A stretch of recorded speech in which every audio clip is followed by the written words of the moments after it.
I sent you guys this email. Let me zoom in on it a little bit. We're going to jump right in, fellas. So if you would, please open the email that I have sent you. We're going to look at it up here, but you need to have it in front of you. We have an introductory paragraph and a body paragraph.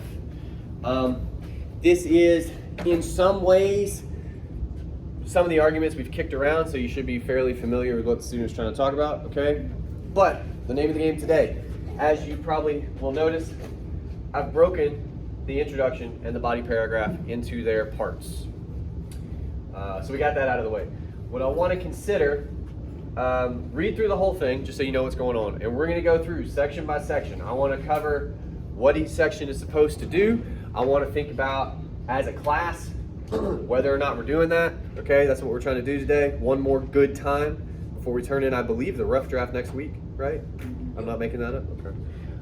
So yeah, go read the whole thing. It'll take you just a minute, and then we're going to talk about it together. First couple of these I think should be rather easy. I don't think there's any confusion about this, but let's review them very quickly. Let's talk about The Hook.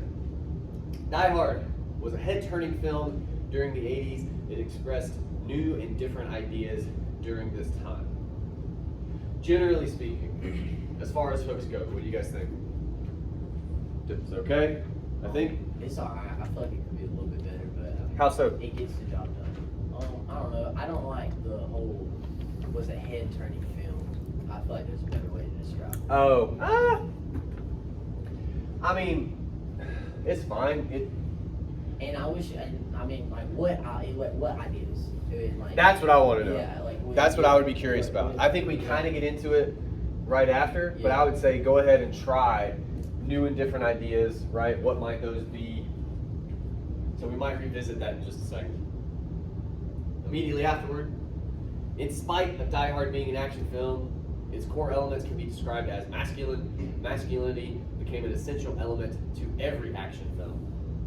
That's a lot. What do you mean?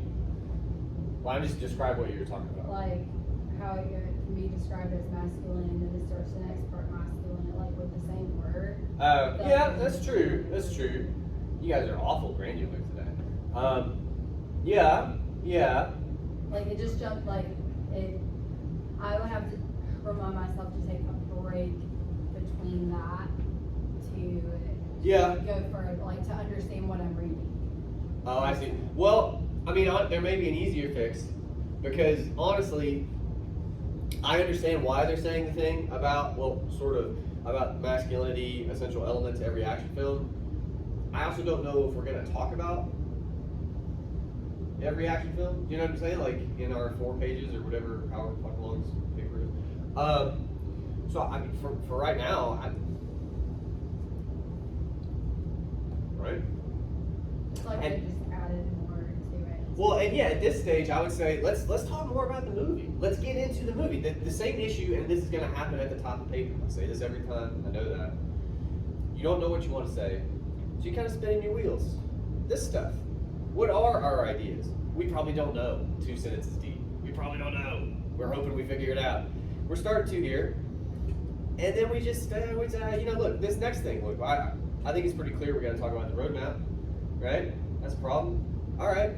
Well, let's start with the movie. Let's just start talking about the movie. I'm going to fix one thing.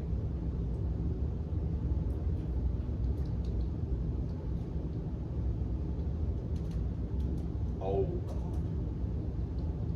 Oh, I have a question. Okay, so. What? What's funny? Okay. Yeah. So we were always told never to start like a sentence with because. Like, what are the rules for that? You were probably also taught not to start a sentence with and, but. Grammatically, it's not incorrect. It's not incorrect grammatically. There's no rule that says you can't do it. But stylistically, it's a problem.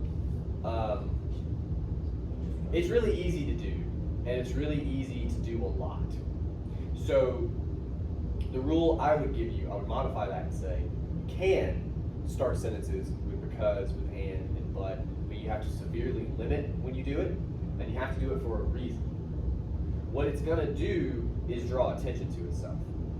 So for instance, if you really want to emphasize, and this happens, or But this, like it does provide emphasis right there. Because it's much softer, but it kind of works that way too. Because what that teacher would tell you is to flip around the comma. To start your sentence here, its core elements can be described as masculine, comma, because Die Hard is an action film. Like that works too. But this is fine. And I would say this is signaling to the reader that this is more important, which may or may not be true, but that's what that does. Okay. So you can do it. You just want to be doing it for a reason. And usually when you're younger, teachers, for good reason, don't want to give you that song and dance. They're just like, don't do it. Just don't fucking do it. Is it true you can't use conjunctions in your... You guys are bringing all these questions. You should have been asking the whole time. Well, we're just not thinking of them. It's okay. Like, No, it's fine. Traditionally, no.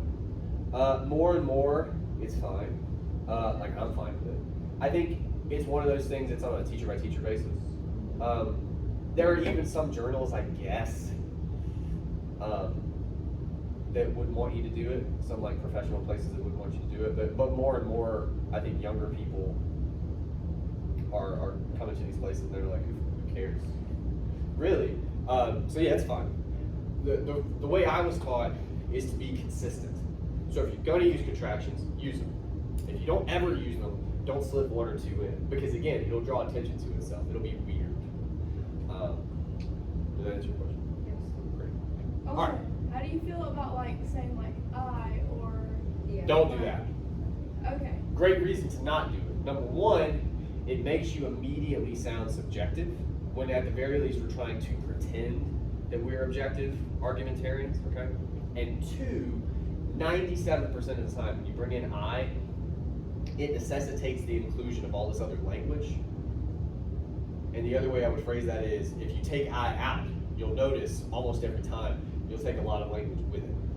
So it just makes your prose quicker. It strengthens your writing to take it out. Gotcha. Any other questions? These are great. They're just like, damn, late in the game. Okay. Back to our regularly scheduled program. Let's talk about Die Hard real quick. What is the intro to text supposed to do, usually?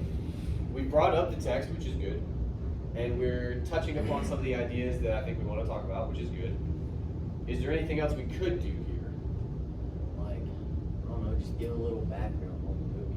Yeah! Tell me about the movie, just Yeah. real quick. What happens? Yeah, like Okay, what I have a makes question them. about that. Okay. When you say like I'm kind of thinking like of a summary. Are you just gonna be like it talks about like John McClane going to see he's a New York officer going to go see Holly, then a bunch of terrorists comes. It like bends their relationship, but strengthens it at the end. Is that a summary, or are we going That's to a more? lightning summary, but yeah. Okay, because I feel like sometimes in my writing I'll like lengthen the summary, because I feel like I'm missing out, but in reality, like you could just cut this shit out.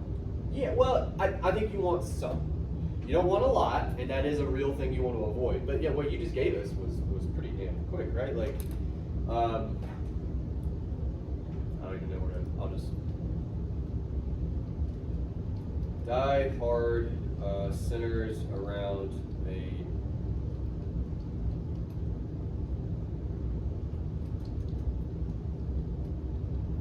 and his estranged wife.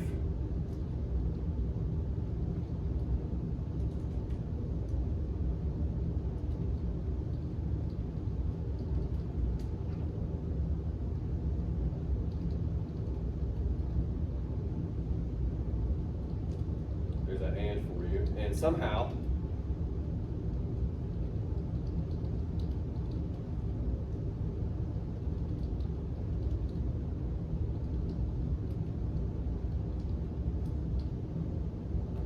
that's what you said. I mean, I fancied it up a little bit. But like that's what you gave us, right? That's the summary.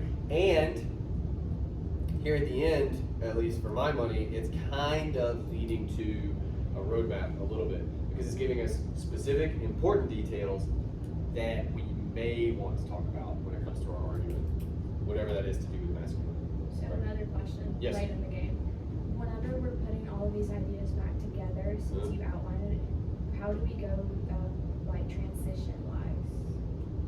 From what to what? Like connecting our ideas like with transitions, like like the big one is like paragraphs, because you kind of want to connect your ideas that lead you onto the other ones. How do you slowly like transition into that?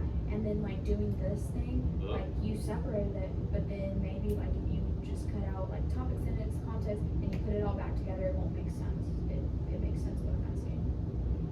You lost me a little bit at the end. What I'll say, we kind of asking several things at once. Number one, transitioning between paragraphs. We could talk about that here in a minute when we get to the second paragraph, because there's a thing I want to do. The rule usually is you can transition. Oh God.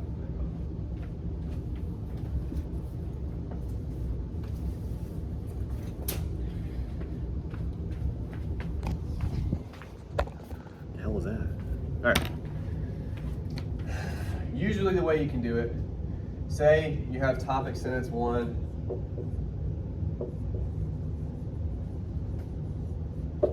And it's about, I don't know, power. We talked a lot about that, okay? And how that gets used to define masculinity in the film, something like that. Some of you are talking about stuff like that. You're going to talk about that through the entire paragraph. The last sentence of the paragraph is still going to have something to do with that. That's how this all works. But you can sometimes kind of look forward a little bit to the next topic sentence via your language. And of course, that's going to depend upon whatever that next sentence is, but say it's something like,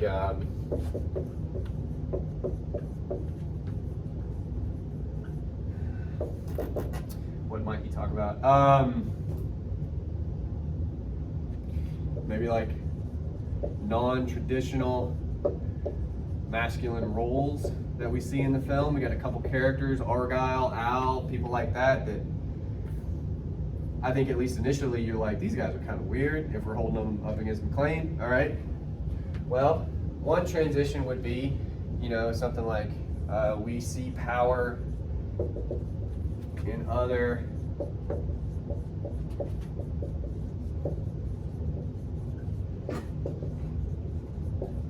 less expected forms. And then that's ready-made to get to this next topic sentence wherein we're saying, yeah, there's untraditional masculine figures. Does that make sense? Yes. It's all going to be sort of obviously between your paragraphs. You're doing it either in the very last sentence of the preceding paragraph and or in the first sentence, which is the topic sentence, of the paragraph that comes after. But it's always via language, okay? So like this part clearly connects to that, but this last bit clearly connects to that. So that's how we're bridging it. It's always language. It's always language. Does that make sense? I used to have a lesson on this, but you guys were always really upset. Like past versions of you that I've taught, because it takes like half an hour. That's much quicker. Okay.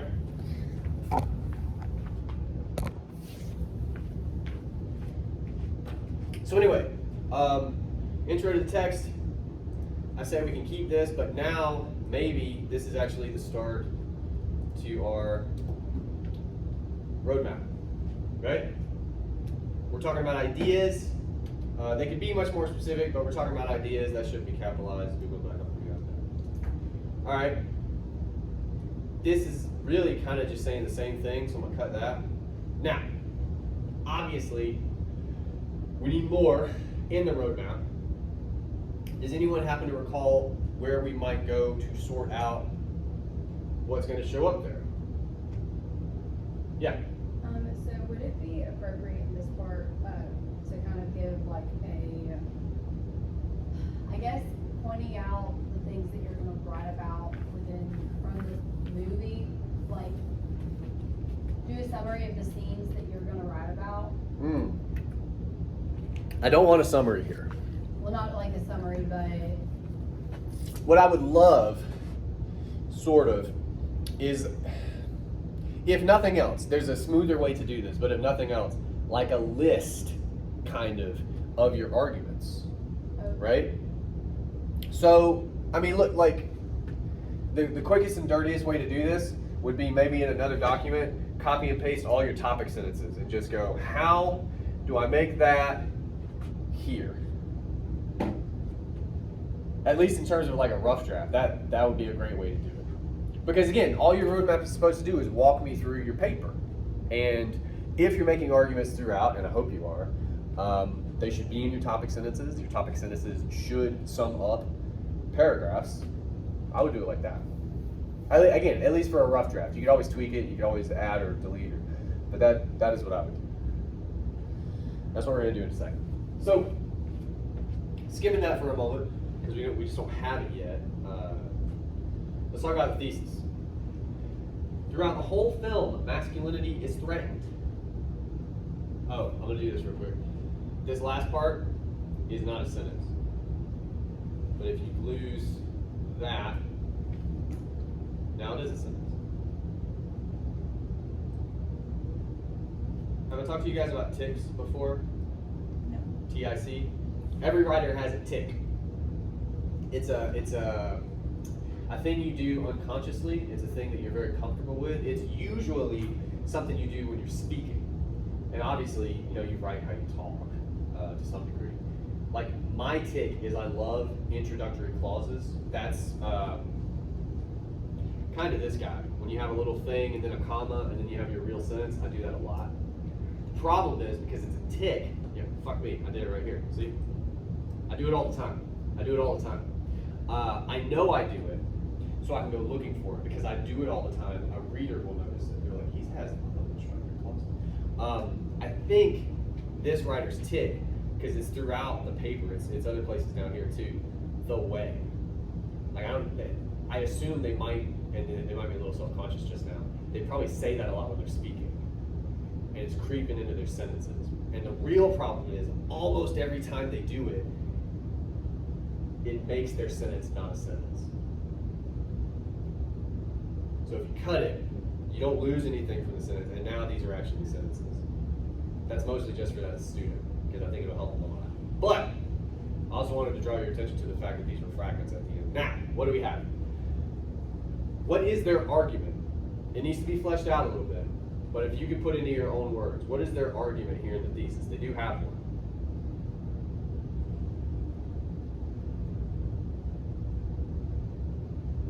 That masculinity is threatened.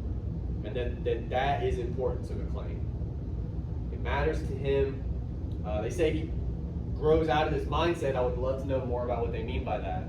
But that's a pretty solid thesis for right now, right?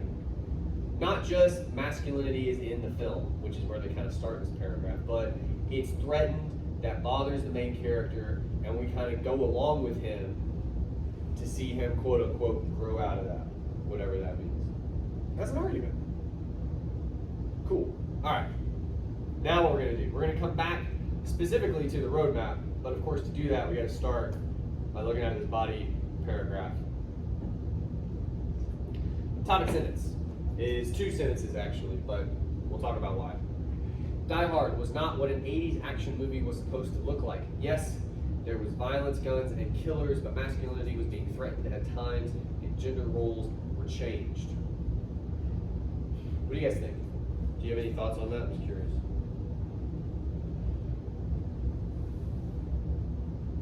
Yeah, go ahead.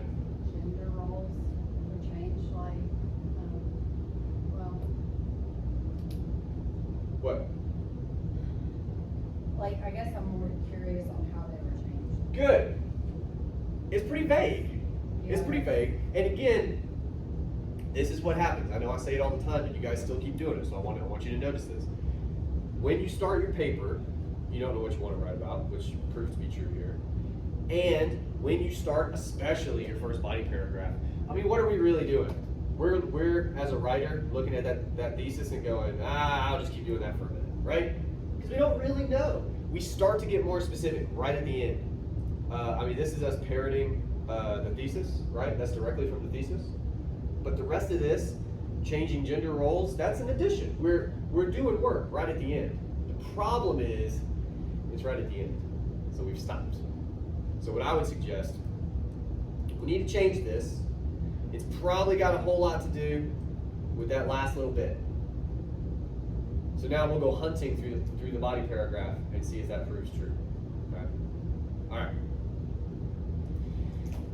Here, I'm gonna ask you guys, you may have to read this all together.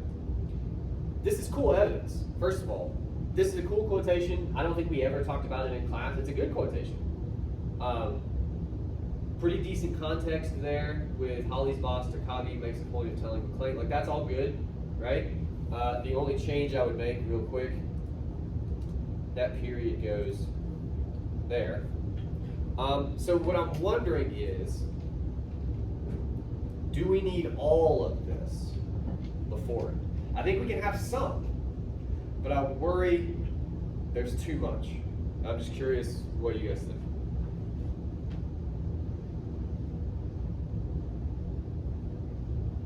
Is it one of those ticks again where it repeats itself?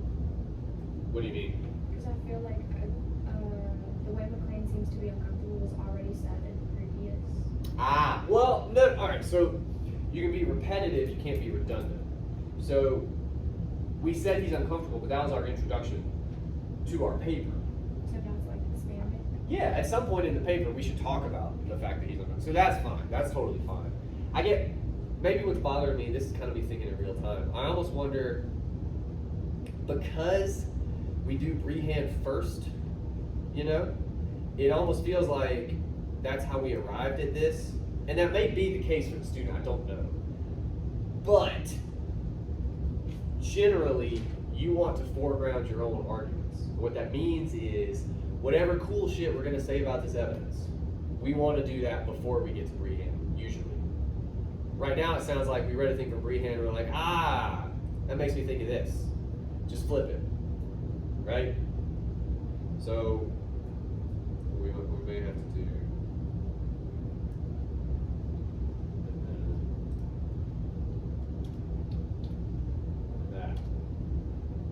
See if that reads better. Okay.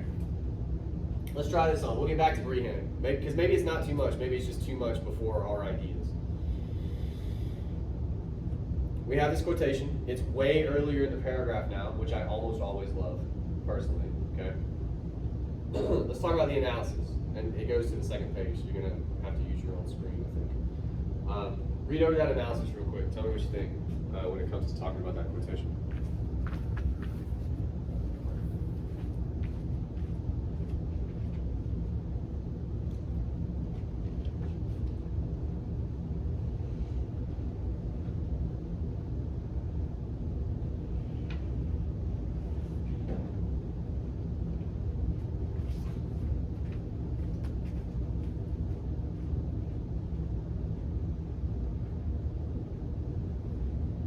First question we should always ask. Do we have an argument in our analysis? Do we make a claim? It's not a trick question. No. So, yeah, but I feel like a lot of things are being repeated. Okay. Like what? That she's independent, Holly's independent. Like, I think I've read that a couple times. True, it's true. Like, I feel like there's a better way to go for it. Yeah. Like, there's a lot of words being put down to get to the argument being made. Like, Maybe, well, all right, so what you're describing, again, is the way I always talk about it is we're thinking on the page. Yeah? there's a way to break it down and get it. You can trim some. You can trim, yeah, you can trim some for sure. But again, at this stage, all I really want you guys to notice and to make sure you have in your papers is an argument. If you have that, you're gonna be all right. Conversely, if you don't, probably not gonna be all right, as grim as that sounds. So we do have one, and we can tighten it up a little bit, but we got the important thing out of the way. All right.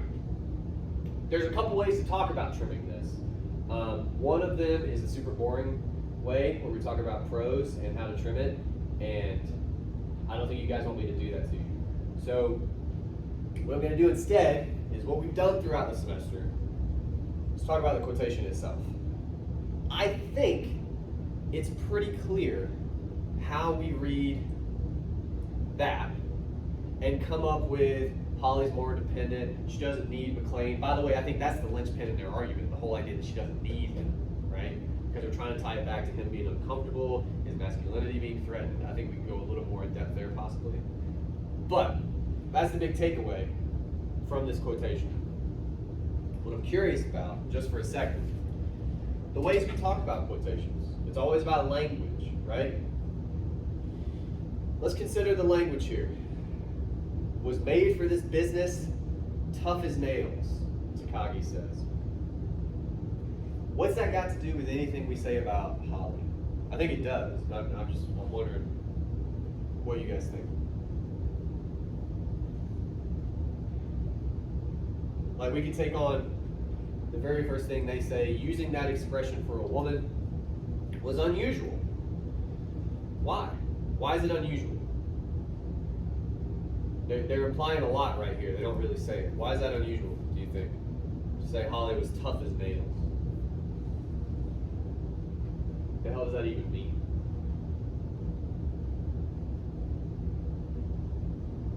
Okay. Let's think about it for a second. Are you guys familiar with this phrase? You may not be. Tough as nails. You ever heard it before? Yeah. Okay. That's pretty self-explanatory. Well, not in our business. We can't take that for granted, man. Come on. I'll put it to you this way. I think we all kind of know what it means, but we've probably never really thought about putting that into words. Yeah. Tough as nails. What the fuck does it? What could that mean? Like you're not breakable. It's not How so? broken, like, How do you know nails are tough? We'll start there. because they should last for, like, you don't have to go and replace them every year, or every so often. Well, but even when it comes to their use, you hit them with a damn hammer. Yeah. I would like try not to take them out. Yeah, they're actually normally pretty sturdy, right? Okay.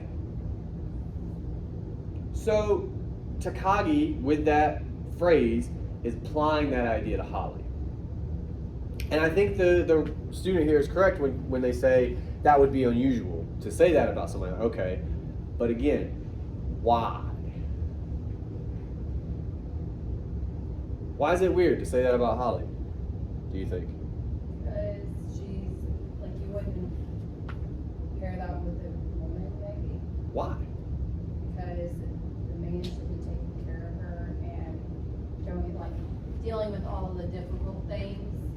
Like, she shouldn't be doing it alone. She should have somebody to help her out. Well, hang on. Let's stick closer to the quotation for just a second. According to Takagi, there's my introductory clause, by the way. I told you I do it all the time.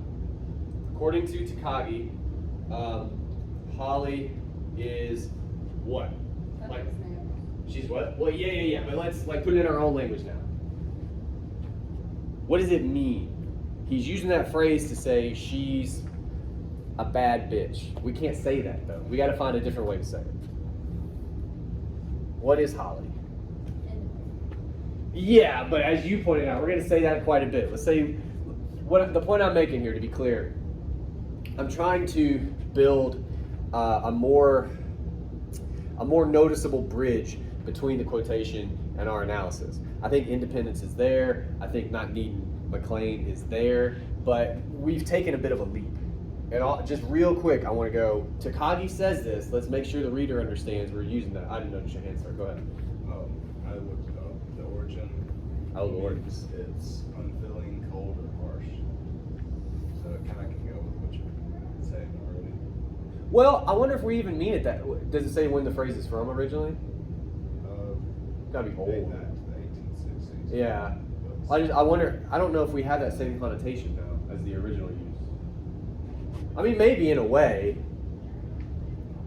Maybe we could word it as Holly is able to take care of the man, like, masculine things on her own. You're trying so hard to build to the argument. Don't do that. Don't do that. It will come. It will come. Talk about the quotation. I can hear small people. I'm gonna close this because I say things. Could we say she's like indestructible? That's The way interesting. where she's not broken down because like she's far away from her husband. She doesn't have that like sense of like shoulder to be cry on or whatever. Yeah, I was like, none of that looked right. She's nigh indestructible. Could we also Yes. imply like how her boss, that's a male, says it to her, and like back in the Yeah. day, like Maybe. Well, all right. Let's stick to the one idea at a time. Okay. She's nigh indestructible, and now we're building that bridge where we're saying she doesn't need McClane because he should be the one, and he seems pretty indestructible too, by the way, over the course of the movie. But Takagi says here, 10 minutes in, Holly's good, man. She take care of herself. Like that's how we get to that. She's nigh indestructible.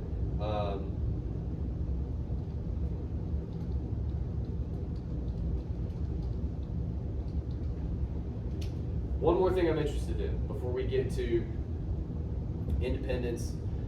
Perhaps we'll talk about Takagi. The first thing he says, because look, technically speaking, if we're gonna put that in the quotation, right now I think we're just talking about the second part. We don't necessarily need that first part. I'm not saying we have to cut it, but I'm saying if we're gonna keep it, we should at least consider using it. So, what does, because he connects the two ideas, what might being tough as nails have to do with being made for this business? Like,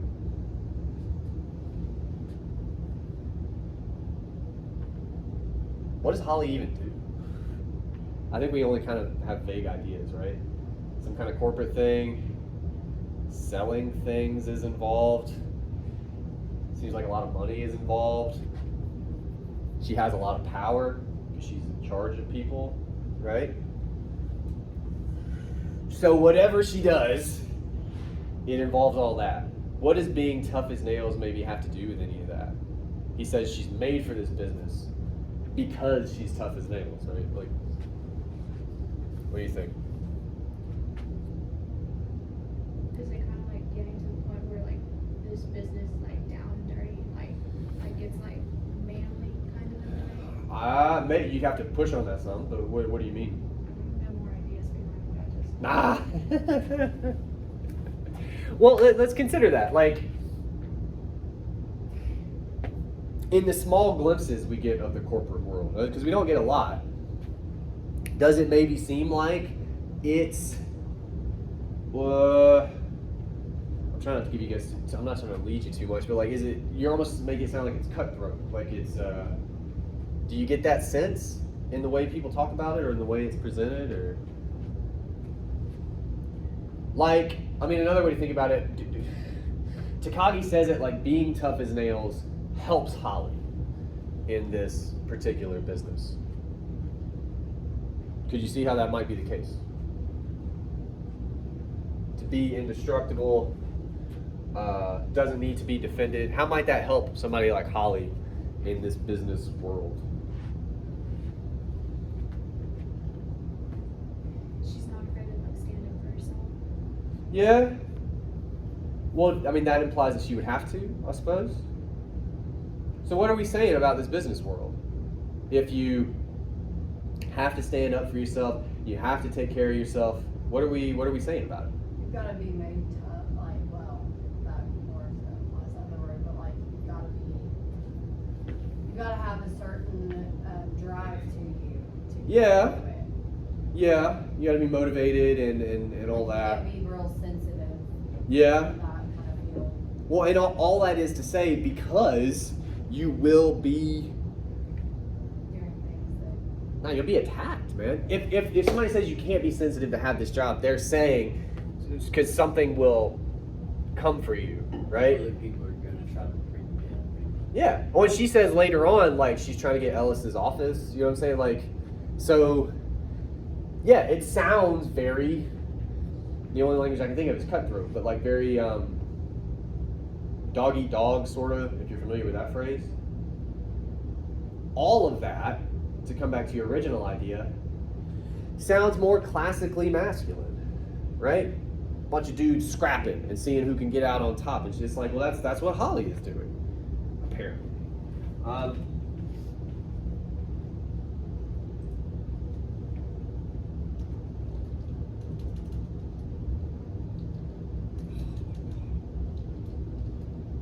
I can't type. Thanks. A great deal about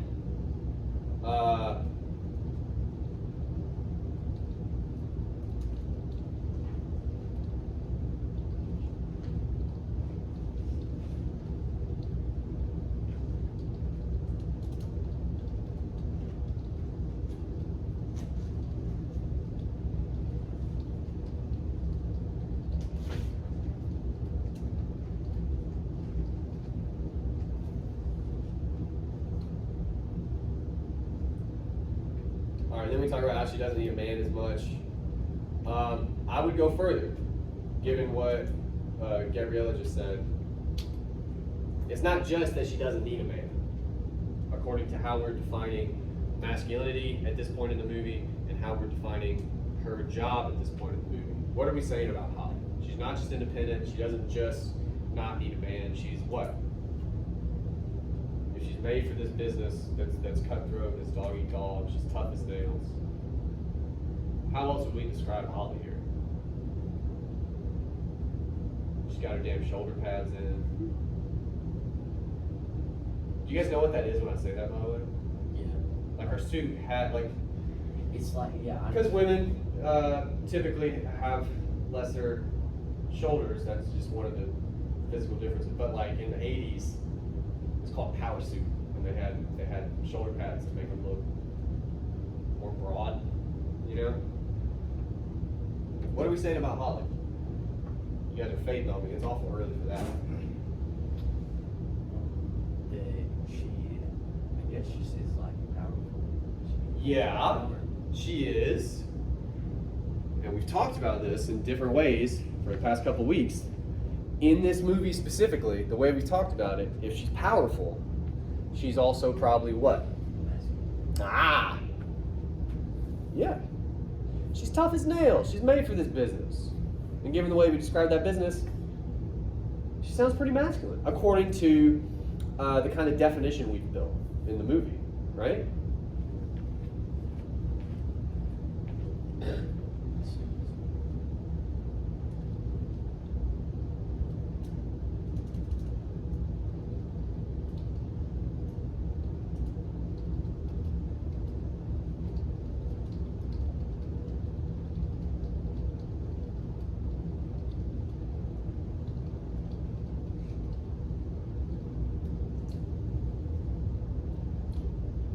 So now we're saying she's not just independent. She's independent because she's capable. Because, you know, as the movie defines power connected to masculinity, she's a masculine figure in this world. And now we're saying that McClane is uncomfortable with that. That's pretty cool, right? We bring in Brienne, so I'll recontextualize this as a secondary source. That'll work, okay? It's not the man in the situation, but it's supposed to be tested. Talk about being the head of the house. All right, to me, and you guys are gonna love this, I think now we need one or two more sentences at the end of this paragraph to sum up what we've done. I would reread the paragraph, and I'm wildly curious what you guys are gonna come up with. So take a minute, read back over it, read our discoveries, see what you can concoct.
before we feel the pressure of trying to put this in a sentence or two, let's just throw out the stuff we're talking about, right?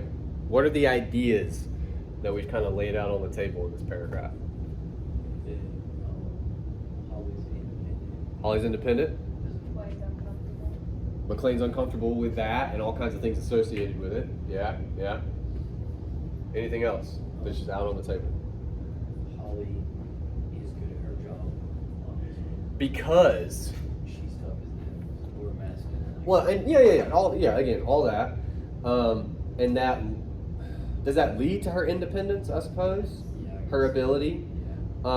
Her, It puts her at an advantage because maybe not a lot of females in that time era are able to defend themselves. I wonder, well, Since it's not a usual thing. Yeah. I feel like it gives her like the job kind of gives her like independence because like it does. she like would never work there and she would never have to do any of this or like be the way she is kind of. That's kind of what I wonder if we were driving. All right, so we gotta, all right.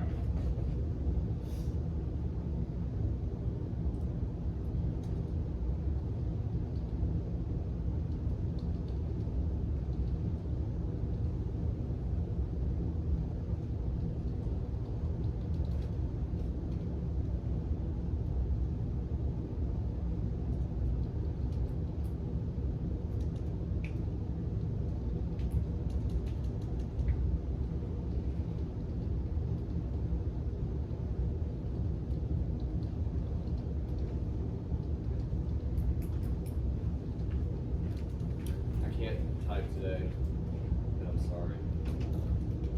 Google's not gonna help me here. Both to exercise her God, traditionally masculine capabilities and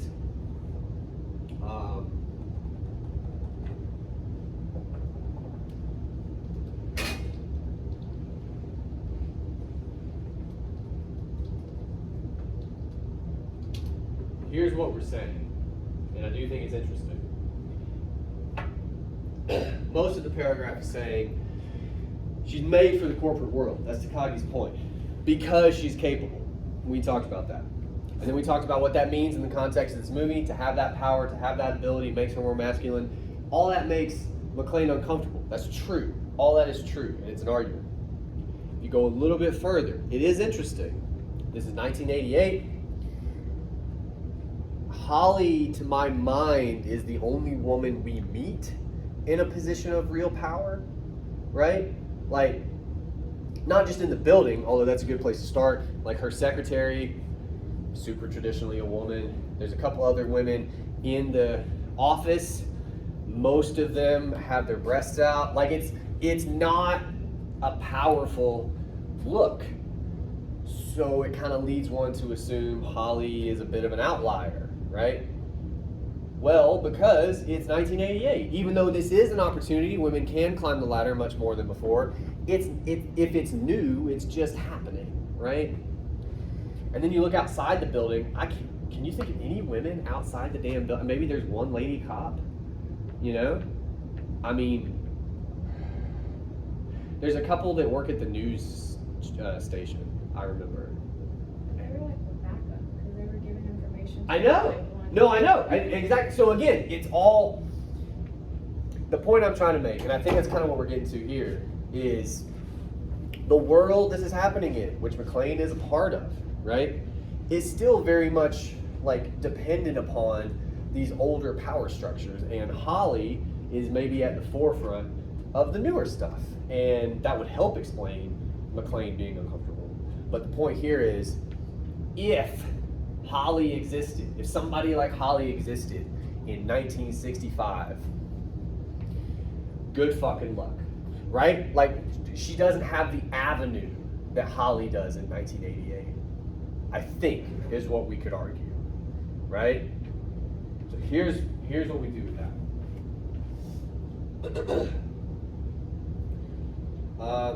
Holly's afforded an opportunity in the corporate world to acquire independence from McLean.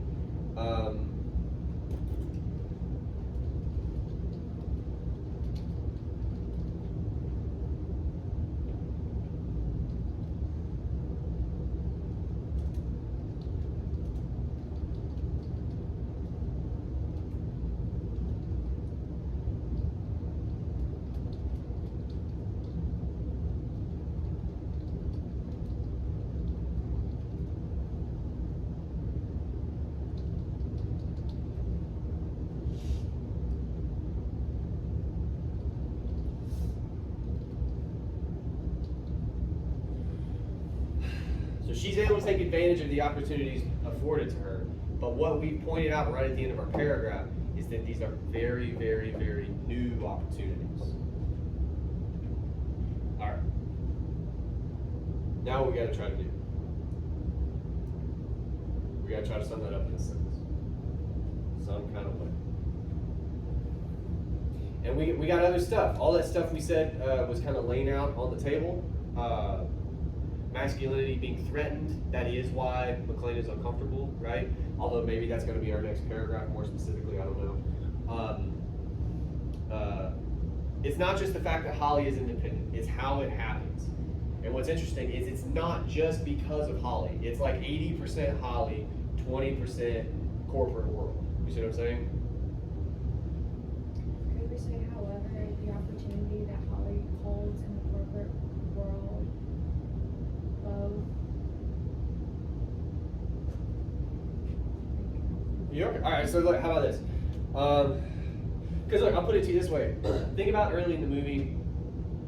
We said this already. McClain is uncomfortable the whole time with everything, But there are a couple points when he's in the car with Argyle and they're driving to the building. It keeps just showing the building.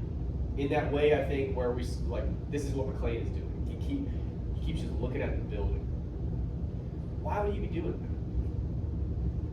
Well, if it works according to the logic we've used thus far in the first 20-ish minutes of the movie, might he be uncomfortable with just the idea of that building and what it is and what it's meant for his life?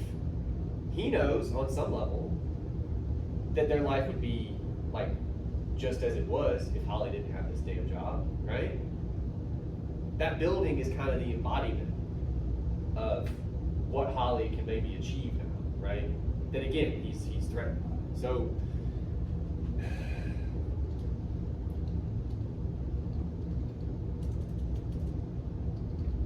can't I do anything? All right. Corporate world.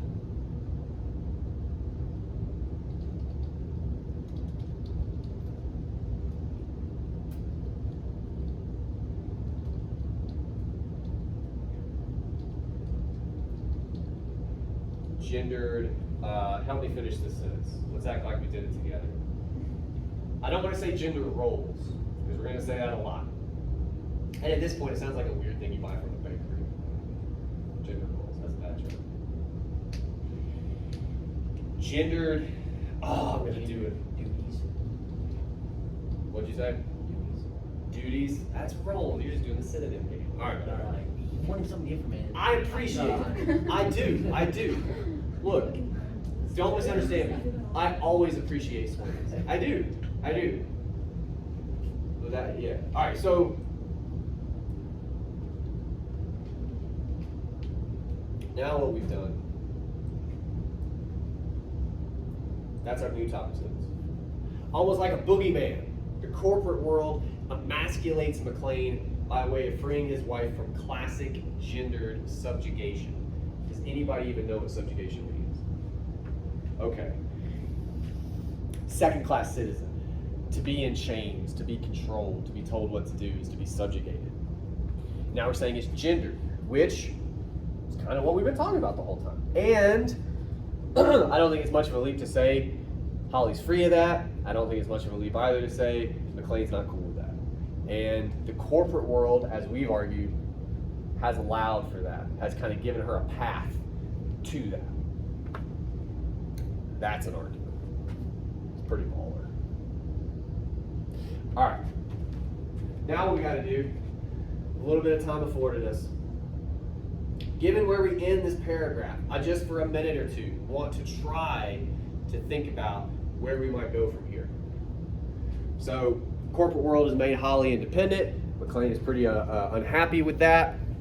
What might we do in a next paragraph, do you think?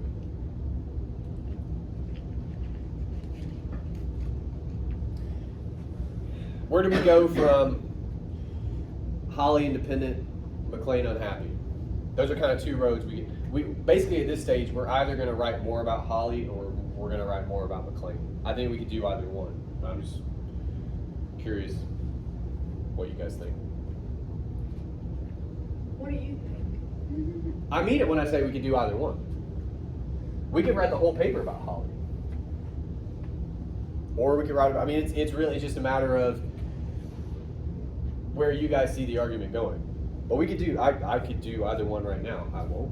I think if it went from Holly into McLean and how he's not really there, and What do you mean not really there?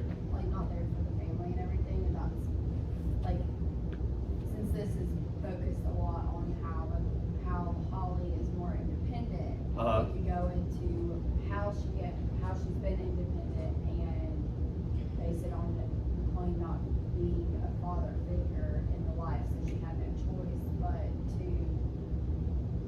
independent. Does that make any sense? No. Like, So.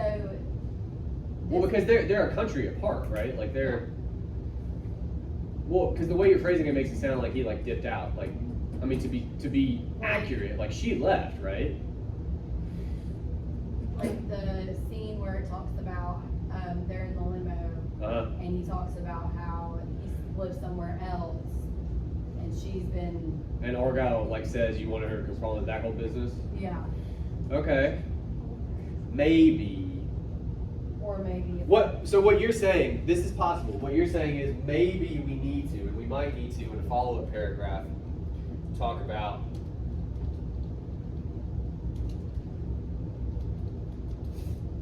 basically what that subjugation looks like, Yeah, right? and like how it got to that point.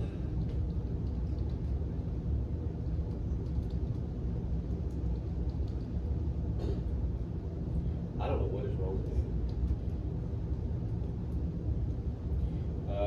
I don't remember exactly what he says. Like come crawling back, I think, like on her knees, maybe even, or however Argyle puts it.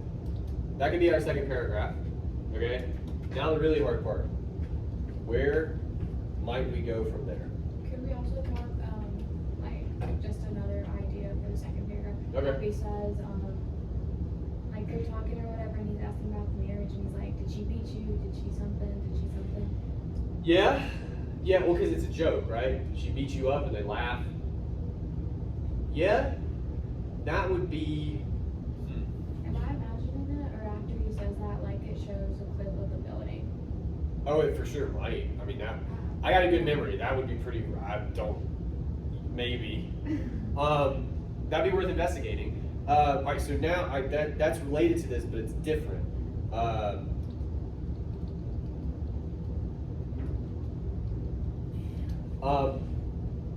And we talked about this a little bit. The fact that that's a joke. Why is it a joke? When Argyle says it, he intends it to be a joke. Why? Because he's a man. How is the woman gonna overpower you in the marriage? Well, we can get to that, but literally that's what he means, right? But then you could argue figuratively, right?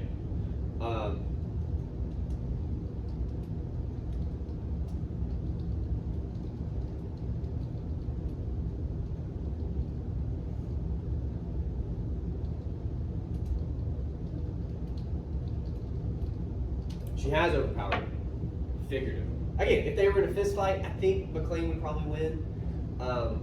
But this brings us to an important question.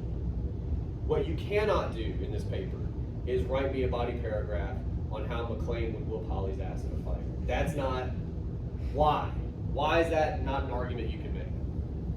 Because it's like obvious. It's banal. The hero of the movie could uppercut his wife, and yeah, okay, yeah, it's not worth. But what else does this tell us? If the movie kind of makes the point early on, Holly couldn't overpower him physically. At some point in there, we cut to the building for sure. We're going to argue that she figuratively has overpowered him.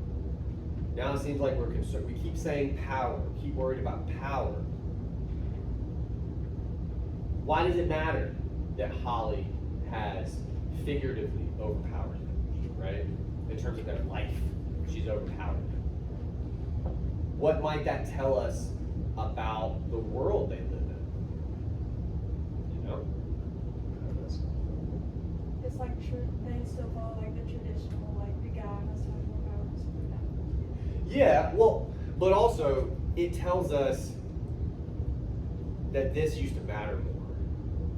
We're talking about traditional mindset, old school, all that. And that maybe this going forward is what's really going to matter. See what I'm saying? Now, I think we're writing a paragraph about not shifting power structures. I mean, that's part of it, but it's like we're changing how we measure power in 1988. Holly could never overpower him physically. That's why it's a ha-ha. But she's beating him this other way that's new again. And that, it kind of, to answer your much earlier question, would be a ready-made transition from our previous paragraph, right?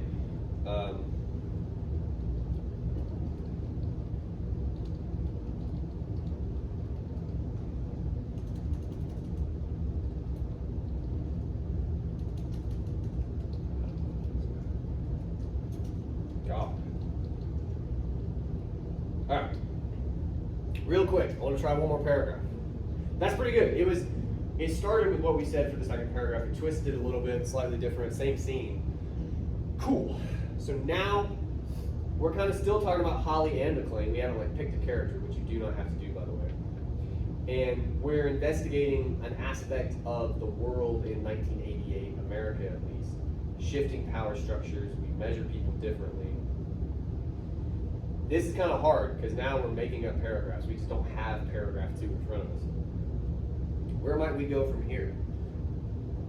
It's, Is it 4 paragraphs or 5? I mean, it just depends how long they are. And we're only going to do 3 today. We're going to try to do something with this in a Like on second. the essay final copy, is it 4 or 5? However long it has to be. I don't know. I'm just making sure. that- I don't know. I mean, is it 4 pages, 5 pages, something like that? I'm talking about paragraphs on pages. I don't know it's know. 4. Everybody's paragraphs are different. I think it's like 5 pages. When our last episode like 4. Yeah, I think that's right. Yeah, no, That sounds it's right. 5. That sounds right. It was I up. think I missed, what you were saying. So Yeah. you said something about picking one character. Do you mean that for the whole paper? No, what I'm just saying is we don't have to. I was trying to give you guys ideas. We can. But in this case, we're not. We're still riding with both.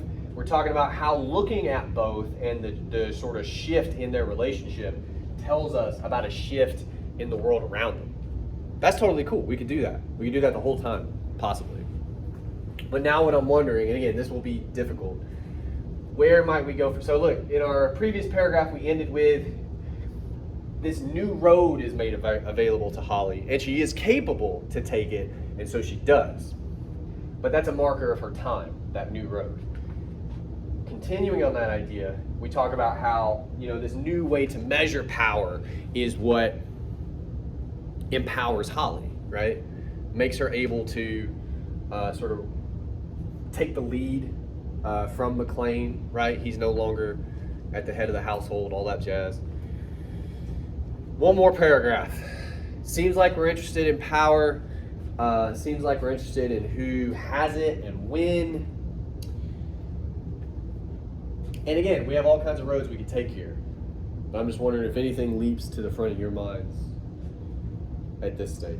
Could we talk about the scene where Holly takes control and takes powers and she goes to ask for some demands with the Oh, to Hans? yes. Maybe. It's an interesting scene. It's really quick. But it's kind of fun, like, because Hans talks to her in a way he doesn't talk to anybody else, right? He says, again, he hits her with a stock phrase. He says, "Who died and put you in charge?" And she said, "You did when you killed my boss," right? Or something like that. Well, you did when you killed my boss, which is kind of a stone cold thing to say to the guy that killed your boss, Like she's kind of being a little bit of a smartass. And then Hans, I mean, would you say like respects that in a way? Like it seems like he talks to her a little differently after that. And he even says, Probably because he wasn't expecting that. But for sure, we can think about that. Let's file that away real quick. I like that. But like the end of the scene, she gives those, demands or however you want to phrase it. And he says, "Good enough." Right? Like, does that work for you? Like it's a negotiation, which again feels a lot like that. She's making deals with this idiot, right? that kills people. And she is capable, and she does seem like to be pretty tough to be able to do that, you know. But yeah, maybe so. All right, so initially, and again, you couldn't phrase it this way, unfortunately, in the paper, but it's almost like a battle of smartasses, right? Because Hans starts it with that tone. He's like, you know, blah, blah, and then she hits him right back. He registers that she hit him right back, seems to respect it. I think we can easily argue. Maybe even a mutual respect. I don't know if that's too far. I don't know if Holly respects Hans. I'm not sure. But mutual respect, which leads to negotiate. Thank you. Which leads to negotiation between the two. So what? What might it tell us that they negotiate here? Because again, prior to this, think about how Hans interacts with the hostages. Holly is still a hostage. They run around, they got guns. Isn't it I think it's previous to this scene. I'm trying, it's hard to keep it straight, but at one point he walks out because he's talking to McClane and he shoots in the air. Oh, it's after he kills Ellis. He shoots in the air just to have everybody scream on the walkie-talkie. And he's like, you know, pretty soon I'll get somebody you do care about, like that whole thing. So he's using them. They're just a prop for him that he will kill. But in this scene, it's different. What about that? The fact, what does it mean when you negotiate with somebody? If we're talking about power.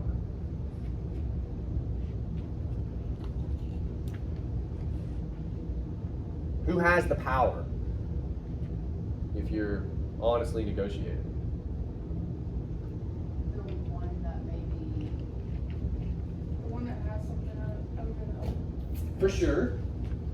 But in this case, do either of them seem more powerful than the other? well, the fact that the whole building is shut down. Like I know Hans ultimately has the power. He's got the gun. That's how that works. But what we're talking about is just this scene. It's real quick.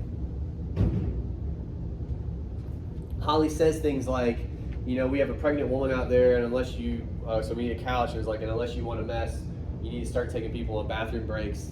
Like, she breaks it down real quick, you know? And again, what's most interesting to me that you guys pointed out, his tone changes here. He's almost conciliatory to her. So I guess what I'm getting at, because I know we're running out of time, aren't they pretty close to equal in this moment? I'm wondering. I could be wrong, but the fact that he says good enough like he does, to me is interesting. I don't think there's any other point in the movie where he gives a single shit about anything somebody else thinks, right? But here he does with her, like, will that work for you? Is that okay? That's wild for him to be doing that. So what about that? It's got something to do with Holly. It's got something to do with her capabilities, right? But is there anything more to say about it? Like, how does Holly get to this place where even temporarily she can sort of be on the same level as Hans in terms of power? How does that happen, do you think? Talk about how Hans is okay with the transition where women are becoming equal to men, because he doesn't really, with that shift of tone that he uses on her, he doesn't really talk to her like in a commanding voice like he does to like all the other like men. Do you see where I'm Maybe. No, I mean, maybe. I mean, I wonder if, like, because Hans is pretty clearly connected to the corporate world too. Like, he's in the really nice suit, and he kind of acts a lot like the other corporate people in the movie. I mean, outside of when he's like shooting somebody, but like other than that, he seems like a CEO, like with all his henchmen and everything, you know. What I worry about is we're going to end up making our argument from paragraph 1 again, though, is the only thing. Yeah, I don't know. I mean, what do you do with the fact that it's the villain who you're starting to argue is more gender progressive, right? I mean, that's kind of weird. A little bit, yeah? The hell do we do with that? If the bad guy does it, usually you're supposed to be like, nah, right? I know we're almost out of time. What time is it? All right. Well. All right. All right.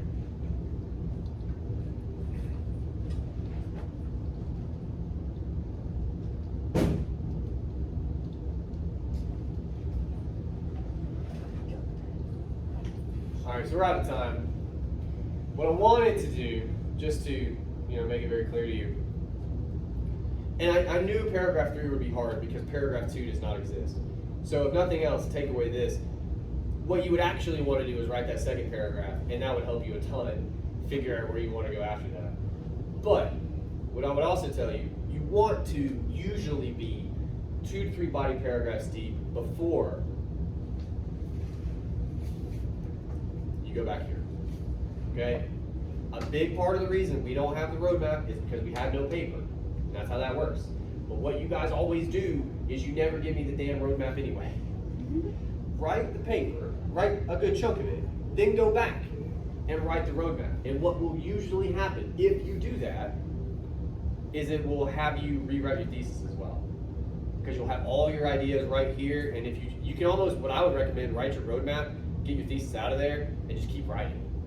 And you will oftentimes just arrive at a thesis as you're writing your roadmap. The brains just work out. That would be my recommendation anyway. Questions before I let you go? Maybe questions you've had all semester. All right. Is it next? I should know this. Is it next time the rough draft is due? Yes. And we're doing peer reviews like that's the syllabus, and then Wednesday by midnight our essay is due. I appreciate all that. I'll just ask you next time. That was really good. I don't know if everybody heard that. Stuff's due next week. Rough draft. It's the same schedule we always have. So that's good of me to have done in the past. It's been a hard week. It's been a hard week for me. All right, that's all I got. I'll see you guys then. Thank you.